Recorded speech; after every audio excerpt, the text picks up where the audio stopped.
Assalamualaikum warahmatullahi wabarakatuh. Nama saya Nur Ifa Izzati binti Muhammad Suki. Nombor kad matrik D2021094347 ISMP Geografi. Seperti yang anda lihat, tajuk yang hendak dibincangkan pada hari ini ialah Sembang Bawang Manusia dan Alam Sekitar. Kita akan membincangkan tentang aktiviti manusia di atas permukaan bumi yang telah mendatangkan pelbagai masalah terhadap alam sekitar semula jadi. Seperti yang anda lihat, saya telah memilih satu contoh aktiviti manusia yang telah mendatangkan masalah kepada persekitaran, iaitu aktiviti perindustrian. Menurut Kamus Dewan edisi keempat, industri bermaksud perusahaan biasanya secara besar-besaran untuk membuat, menghasilkan, mengeluarkan barangan, manakala perindustrian pula bermaksud perihal yang berkaitan dengan industri. Di Malaysia terdapat dua jenis industri perkilangan, iaitu industri pemprosesan dan industri pembuatan. Industri pemprosesan merupakan industri primer, iaitu kegiatan industri yang memproses bahan-bahan mentah, manakala industri pembuatan, kegiatan yang melibatkan penukaran bahan mentah menjadi barangan siap dan separuh siap. Industri pembuatan juga terbahagi kepada dua, iaitu berasaskan sumber dan bukan berasaskan sumber. Berikut merupakan kawasan perindustrian utama di Malaysia. Berikut merupakan faktor yang mempengaruhi industri perkilangan di Malaysia, iaitu peluang pekerjaan, perkembangan bandar dan sumber pendapatan negara. Okey, sekarang kita akan beralih kepada kesan daripada masalah aktiviti perindustrian.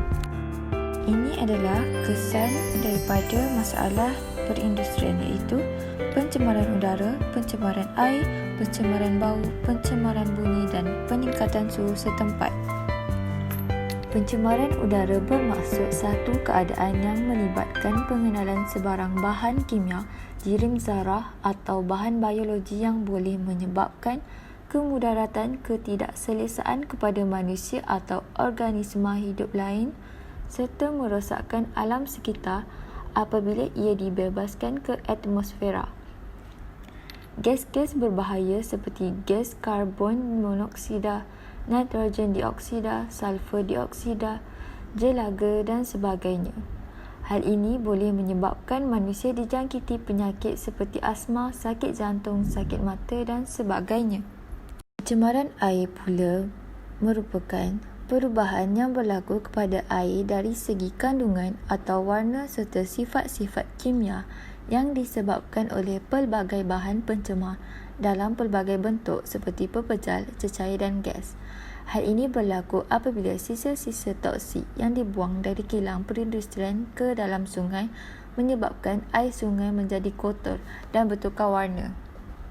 Sisa itu ditemui di Kebuk Masuk Loji Rawatan Kumbahan Serantau Indah Water Consortium IWK di Batangkali.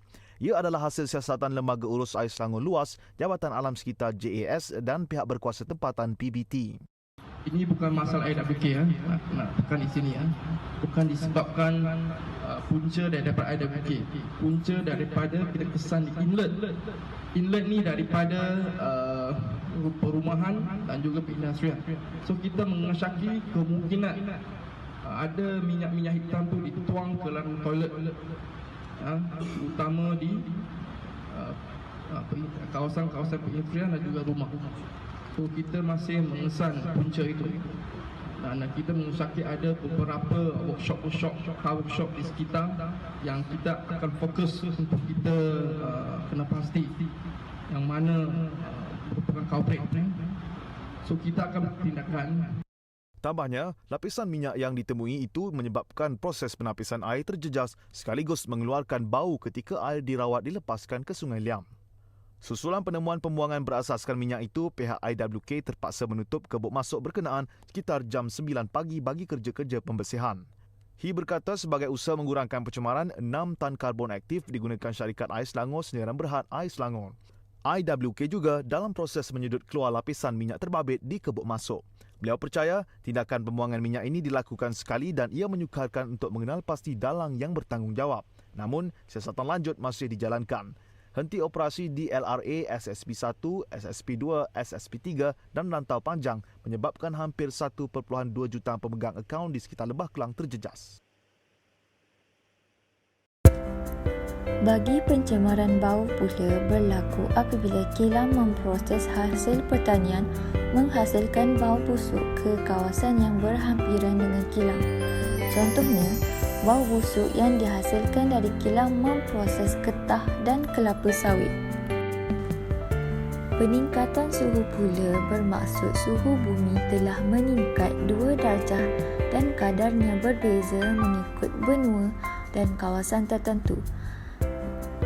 Peningkatan suhu ini juga meningkatkan suhu di permukaan bumi melalui pembebasan gas CFC daripada penggunaan alat hawa dingin dan industri aerosol. Bagi pencemaran bunyi pula, iaitu penghasilan bunyi yang kuat dan bising daripada mesin, haiwan atau manusia yang mengganggu aktiviti atau keseimbangan kehidupan lain. Keadaan di mana sesuatu bunyi tidak disukai kerana memberi ketidakselesaan kepada pendengar. Sekarang kita akan beralih kepada langkah dan tindakan. Langkah pertama iaitu langkah perundangan Akta Kualiti Alam Sekitar 1974. Akta ini bertujuan untuk mengawal dan mengatasi beberapa masalah alam sekitar di Malaysia.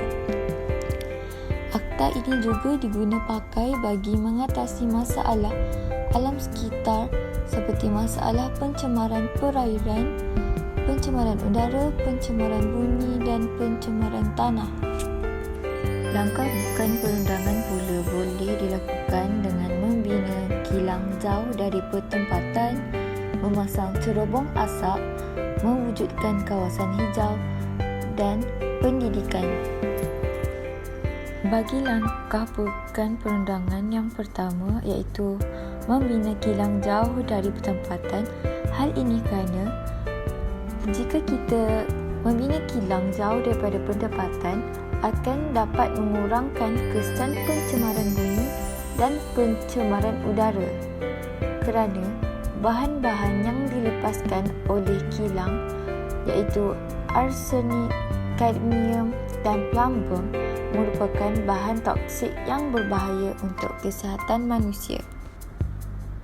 Memasang cerobong asap pula bertujuan untuk mengurangkan masalah pencemaran udara dan dapat mengurangkan jumlah pembebasan bahan-bahan pencemar ke dalam udara. Bahan-bahan pencemaran dapat dikurangkan, seterusnya dapat mengatasi masalah pencemaran udara. Mewujudkan kawasan hijau iaitu mengurangkan masalah peningkatan suhu kerana penanaman tumbuh-tumbuhan dapat mengurangkan jumlah gas karbon dioksida di dalam udara. Penyerapan gas karbon dioksida oleh tumbuh-tumbuhan dapat mengurangkan jumlah karbon dioksida dalam udara dan juga merendahkan suhu. Pendidikan pula iaitu pendidikan formal di sekolah tentang unsur-unsur alam sekitar dapat melahirkan generasi yang bertanggungjawab dan menghargai alam sekitar. Manakala pendidikan tidak formal dilakukan oleh JAS iaitu Jabatan Alam Sekitar seperti mengadakan pameran, penerbitan dan tayangan video.